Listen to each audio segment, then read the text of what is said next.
Who cares? Happy Thursday. Wanted to share something that it came up in the moment. Being in the moment. What does that mean? What does that mean to me? Why do I think it's important? In the moment. I'll share with you real quick what brought it to my attention again.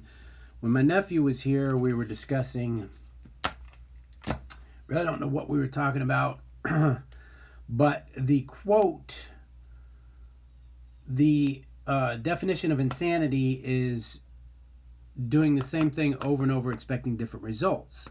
And supposedly, Einstein said this. And I had said, when I said it, I said that's supposedly where it came from. But what does that mean? Because I use that in reference to sometimes when I'm trying to put something together and I'm trying to go in the hole and it just won't go in the hole. It won't go in the hole. I'm like, okay, I'm doing the same thing. I have to do the same thing. I'm just not doing it. That same thing could be that minute, right? Because maybe I need to make just the slightest adjustment. And it was kind of interesting because yesterday when I was listening to Think Like a Monk, Jay Shetty used that terminology, that quote, and he also said that Einstein was credited for that, but there's no proof that he said it. Now, of course, he was using the quote in a more general perspective, right? We say if you do the same thing over and over and expect different results. Well, let's break it down a little bit. If I go on a diet and I expect to lose weight, but I keep failing, so you have to, in the moment, what if Einstein said it, whoever said it, what did that mean in that moment? That's where all this stuff, for me, being in the moment meant, which I can apply to my business, my work. It was very stressful for me because my work is kind of, it's not hourly, right? It's not like, okay, you work, you get paid for this many hours. You get paid for the job. So the sooner I get the job done, I still get paid the same amount. So if you break it down hourly, the longer it takes me, the less I'm getting paid hourly. And then, I go all the way back to when I had the kids and, it was, the schedule was different all the time, but it was kind of like a week on, week off deal. But it seemed like there was always pressure. And I was always thinking about, okay, I got to hurry up because I got to do this, I got to do that, I got to do that. And I had flashes of moments when I didn't think about that stuff, like the times I didn't have the kids and I didn't have to worry. I was focused in the moment on what I was doing, and it seemed to go quicker. So I tried to apply that more often as stop bringing my outside stuff,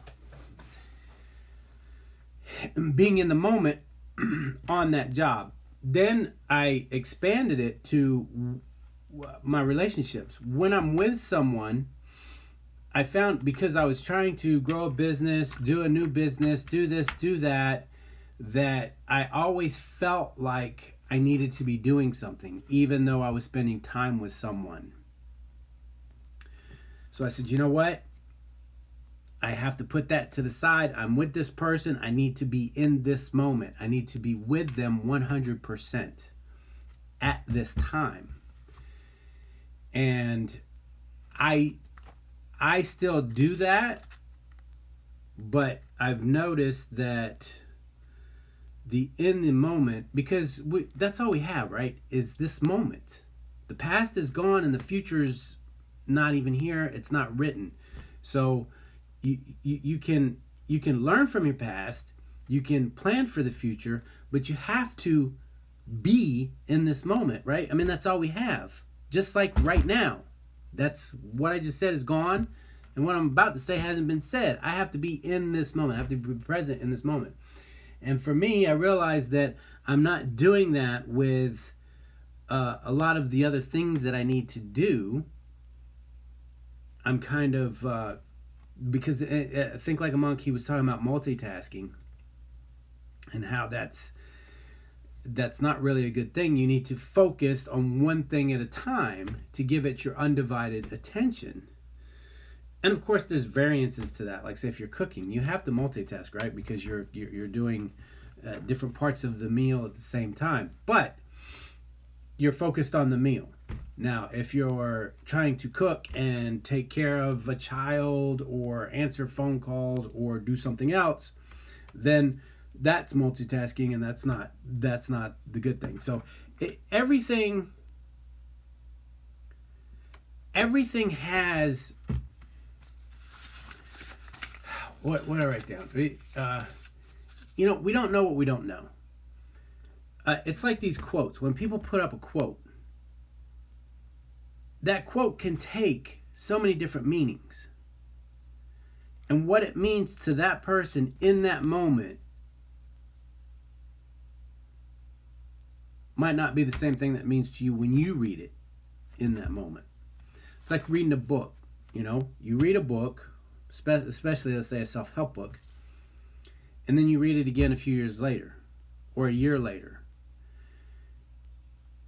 You more than likely you've changed in the way you think, and when you read the book again, you're going to see different things. You're going to understand it differently. That's why some people say they'll highlight stuff, and the first time they read it they'll use like a yellow highlighter, and then the next time they read it they'll use a different highlighter so they can see what they've seen differently.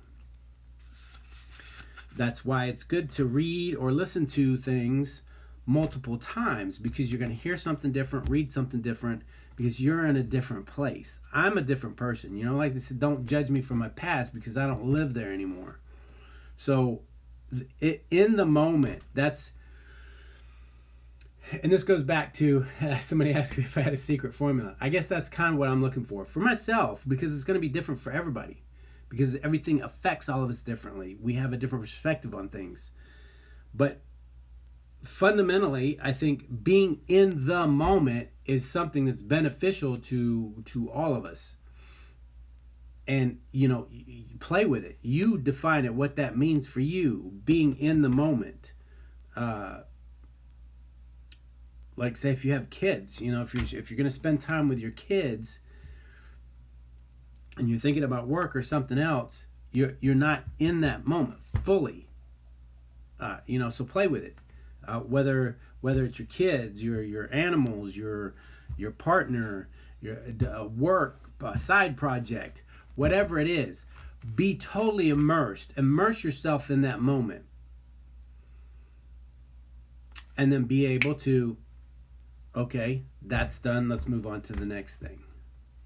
That's kind of where I'm at. That's kind of where I need to focus on that with some of these other things, because I'm always doing something. I've always got stuff to do because I'm kind of creative. So I'm always thinking of stuff to build. I've got a project going on outside this morning already.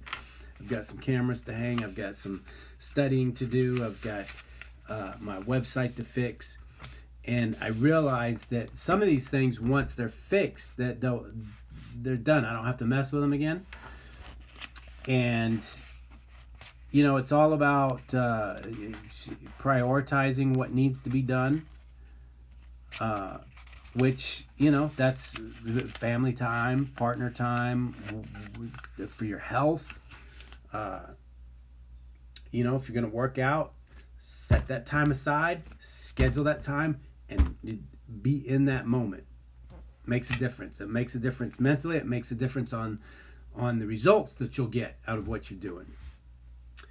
So be in the moment, and understand. I mean, that goes, like I said, that when someone says something, what does it mean in that moment? the word love pops into my mind because it has so many different variations to it, right? You can love a parent, you can love a child, you can love a partner, you can love an animal, you can love a stranger. And those have different variations of the same word. So, I love you. What does that mean in that moment? So if someone's telling a story, or because it happens to me, and I'm sure it's happened to others, you say something, and then someone holds it like that's concrete. Well, this is what you said. Well, that's what I said in that moment. This is a different moment. So it has a little bit different variation or different connotation to it. And that's why I say, stay humble. Don't judge people by what they say. And try to understand what is said or done in that moment. So in the moment, that's that's a big one. Be in the moment, understand what something said in that moment. When we read history or literature, and in that moment, who said it? What was it repeated? What did it mean in that moment? We're in a different place now. We see that all around us. The world is changing. So I think that in that concept, because obviously I'm using in the moment in two different perspectives, right? In the moment for you, be in the moment when you're doing something, and then understanding others, what they say or do in the moment. And I think that will help with being a little more kind and understanding to others. I have another story, but it's a little personal, so I'm not going to share it.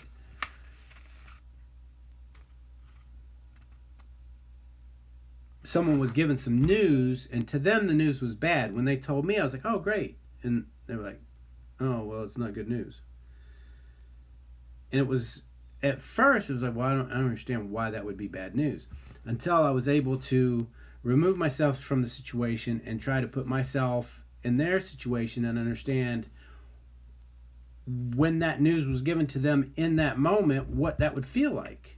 And I was like, okay. I still don't think it was bad news, but I can understand why they felt that way. So, understanding isn't always agreeing.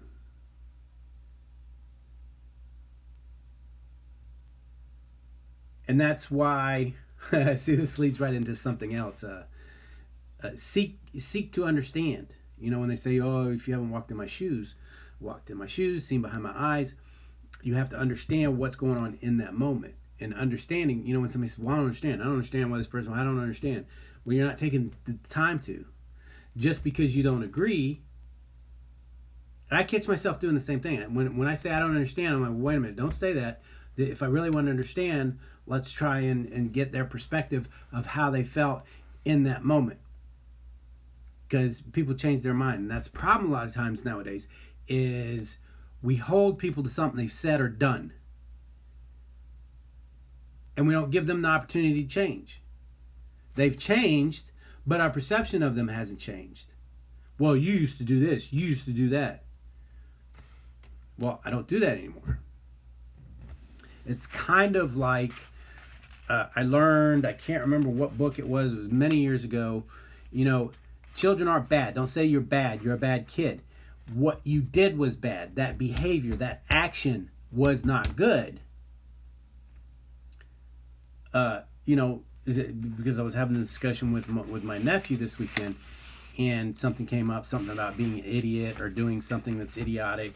And I'm like, okay, so the person's not an idiot. They said something that you perceived as idiotic. So we can't hold people Now, again, this comes down to a personal thing. If you've dealt with someone and over and over and over and over and over and over through the years, I've done the same thing. Then you're allowed to. But I see and hear so many general, just because someone says something that the people don't even know. They see something on Facebook or on the news or TV or, oh, they're an idiot. Oh, that's so stupid. You don't know that person. That's so. But hey, that's other people. For me, I try to get a better understanding. And I think a lot of us are trying to look for that. A lot of us are trying to understand why the world is so topsy-turvy, or seems to be topsy-turvy.